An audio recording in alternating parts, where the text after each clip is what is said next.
Christine, how much does it hurt the WNBA when Caitlin Clark is out?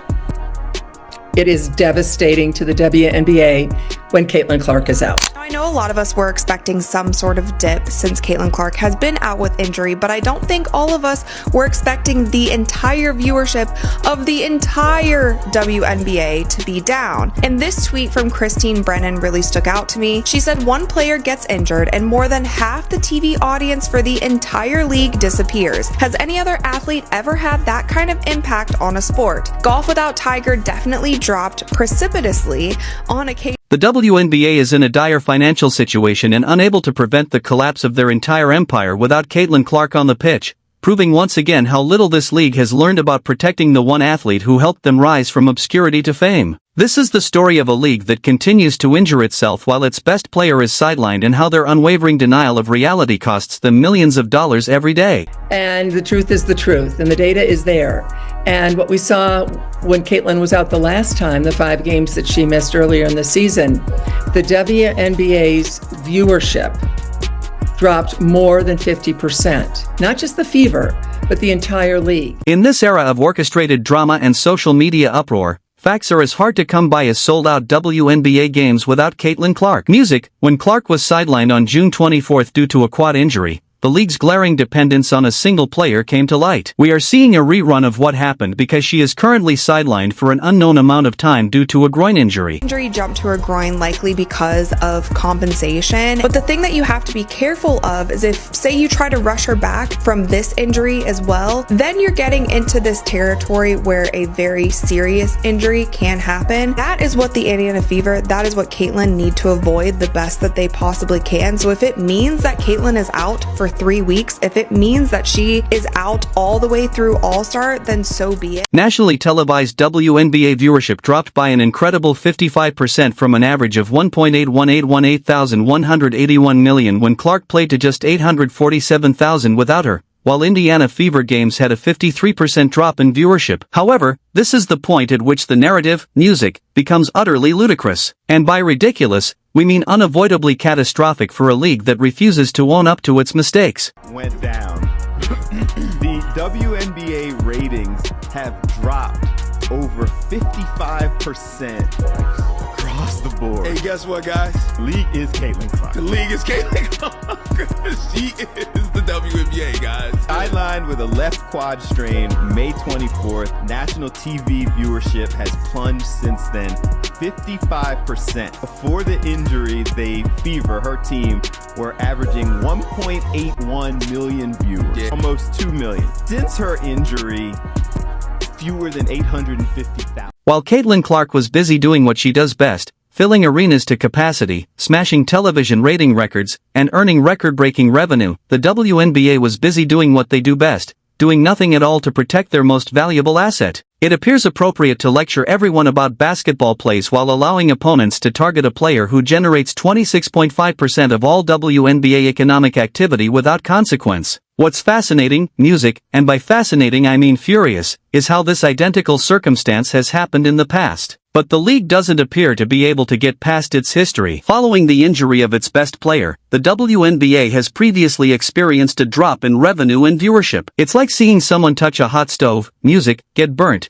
and then immediately grab for it again while claiming they didn't realize it was dangerous. News is alarming for the league, and it's alarming for the league because this is such a crucial year for the WNBA. At the end of this season, the WNBA will go into CBA negotiations. If negotiations go well, then every single player in the WNBA has a much better chance of making so much more in their next contract. And that's one thing when you start thinking about how many people stopped watching when Caitlin Clark got injured. A lot of people stopped watching because they are boycotting the WNBA. They don't want to give viewership to any other teams or any other players, whether they like other players on the team or not, because of how the media and the league itself has handled Caitlin Clark and how they have treated her. Please subscribe if you think this is entertaining. The financial disaster struck swiftly and mercilessly. Fever game tickets are now 71% cheaper, with some falling from $860 to $250. The dramatic decline in the average price of tickets for all of Clark's missing games from $1,370 to $80 says a lot about who actually naturally attracts attention in this league. In order to accommodate the demand for Clark tickets, road games that were rescheduled to larger venues are now struggling to fill arenas that would have been packed if she had been present. Music, tickets for the Los Angeles Sparks Fever rematch, one of the most anticipated games of the season, fell from $210 to $95. This match was one of the most watched WNBA games ever, drawing 2.25 million spectators. But without Clark, it becomes just another game that is uninteresting to casual viewers. Really concerning about this is the fact that we are only a month into the regular season, and Caitlin Clark has already been out with 2 injuries. With the first one being her having to miss some time with a left quad strain. Now, of course, this is concerning because if you're already on your second injury, you don't want to be that player that is always hurt. Cough, cough, Embiid, cough, cough, Anthony Davis. So I really do hope that the Fever really sits her out right now for a while, only because you don't want her to have more long-term injuries and be more prone. Veteran sports writer Christine Brennan is one of the most vocal opponents of the WNBA's handling of its top player. Music, her next book, on her game, Caitlin Clark and the Revolution in Women's Sports, Music, promises to expose the league's flaws. After Clark was singled out by opponents once more, Brennan, Music, said, the WNBA continues to fail to meet the moment. When more people watch than ever before, this is what they see. Brennan's critique is, Music, direct and concise. Over half of the league's television viewers are drawn to Clark alone, according to league statistics. They still allow her to receive hard fouls and cheap hits, Music, though, which are just meant to frighten their star player. It's like seeing a restaurant owner allow customers to make fun of the chef who is the only attraction for customers.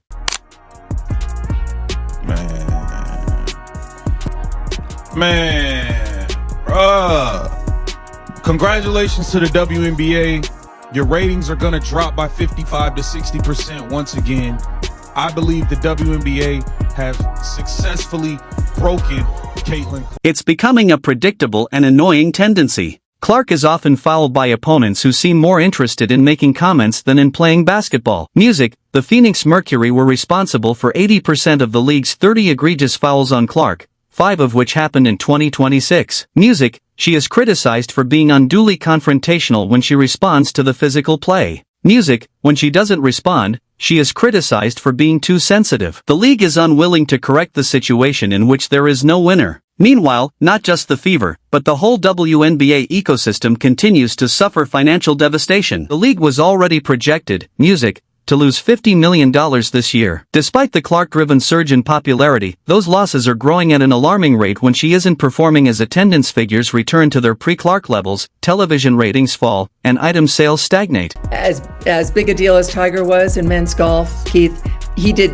and when he was gone, it affected the ratings, but nothing like that.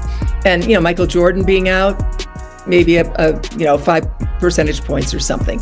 Nothing like this. You can make a strong case, and I will make that case, and have that there is no one single athlete more important to his or her sport or tour or whatever the circuit is that they play on than Caitlin Clark is to The worst aspect of this entire disaster is that it was completely preventable. When Clark initially started playing, she was a humble rookie who frequently complimented her teammates to deflect attention from herself. She handled criticism with remarkable grace and maturity for a 22-year-old. The league had the chance to embrace her, protect, Music, her, and use her notoriety to advance the game overall. Instead, they allowed jealousy and small-time politics to destroy what should have been a celebration of women's basketball. Beyond ticket sales and TV ratings, Clark's injuries have far-reaching effects. Corporate sponsors committed millions of dollars. But in light of the Clark-driven development, many, Music, now question the rationality of their decisions. This situation reveals a significant problem with how the WNBA portrays itself. The league seems to be caught between wanting to be taken seriously as a professional basketball enterprise and embracing every bit of contrived drama that could fuel social media activity. You cannot possess both, Music, of them. Professional leagues protect their stars while maintaining the fairness of competition. High school drama groups try to get attention by stirring up controversy. I don't even know where to begin, man.